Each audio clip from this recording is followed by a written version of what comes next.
Bueno, seguimos con lo que dejó ayer la sesión en la Cámara de Diputados, una sesión maratónica, pero fue una maratón truncada. Era de los bueno, 42, tan larga que no llegaron, los 42 no kilómetros, llegaron a la pero terminó meta. siendo media maratón porque, claro, se quedó sin quórum a la madrugada, cerca de la 1 de la madrugada, cuando estaban por avanzar sobre otro de los vetos. Pero lo cierto es que ayer la sesión había comenzado con una derrota que se veía venir para el gobierno. Cantada. Exactamente, en donde muchos de los negociadores de gobierno, más allá de los tironeos propios de la campaña, habían anunciado que iban a acompañar la vigencia de la ley de emergencia en materia de discapacidad que el presidente de la Nación había votado. Y lo cierto es que la había vetado. La votaron ayer en el ayer. Congreso y rechazaron por primera vez un veto del presidente Javier Milei, que ahora dice que va a judicializar. Ayer se lograron 172 votos afirmativos para insistir en la vigencia de la ley.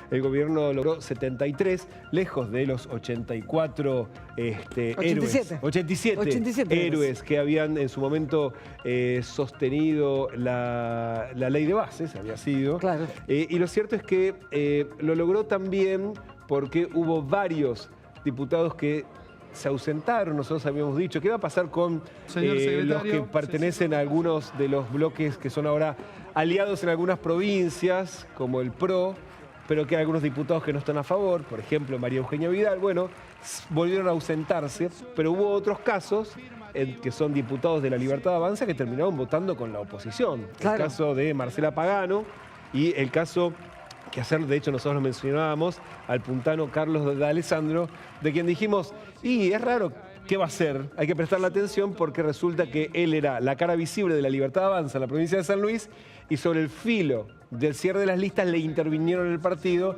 y manejaron el partido y las listas desde la Casa Rosada. Bueno, se enojó. Se enojó.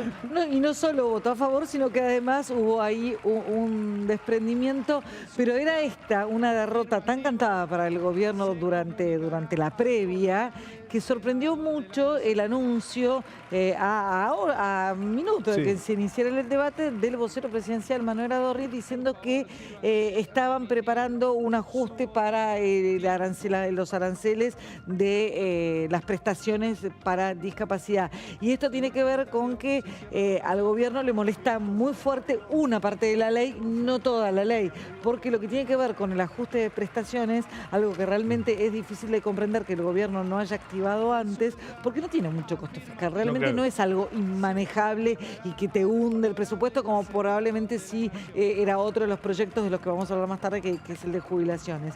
En el caso de discapacidad, ese capítulo de la ley no era el sensible, sí es el sensible, el que otorga pensiones no contributivas. Ahí sí hay un número. Aumenta el monto. Y aumenta el monto. Suma mucho costo fiscal. Aumenta el monto y también el universo de otorgar prestaciones, lo cual incluso hasta es difícil de calcularle el costo fiscal. Esa era la parte que el gobierno quería frenar. Digamos, no se entiende la estrategia de tan sobre el filo, tan sobre el pucho, tirar un balín que claramente no fue un guante que no recogió nadie. Escuchemos alguna de las voces de los diputados, precisamente defendiendo la ley de emergencia en discapacidad.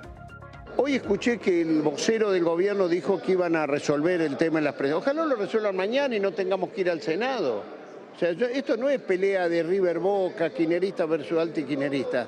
Son seres humanos que están sufriendo todos los días. Así que yo, lejos de querer hacer algo distinto, tomo las palabras del vocero del gobierno y ojalá que mañana sepamos cuáles son las prestaciones que el valor de las prestaciones que ojalá sean las que estamos planteando en la emergencia. Estamos muy contentos por haber logrado esta insistencia. Fue contundente, la verdad que es en medio de tanta complicación para las familias que tienen personas con discapacidad. Y cuando al gobierno le toca dar las explicaciones no le pone ningún número, no le pone responsabilidad. Pero creo que lo importante acá es que el Congreso pudo resistir esa embestida, que era una embestida que se enamora de sí mismo, que es un enamorado del relato, cuando en realidad nosotros hoy mostramos los números, no rompe ningún déficit fiscal y me parece que era una cuestión humana. Vamos a continuar una línea donde entendemos que los jubilados no son la parte de la casta y que los discapacitados tampoco. Una de las cuestiones de la coherencia es que no soportamos las denuncias de corrupción de los últimos meses, unas denuncias de corrupción que siempre van hacia el mismo camino y llevan siempre el mismo apellido. ¿Qué sería? Menem.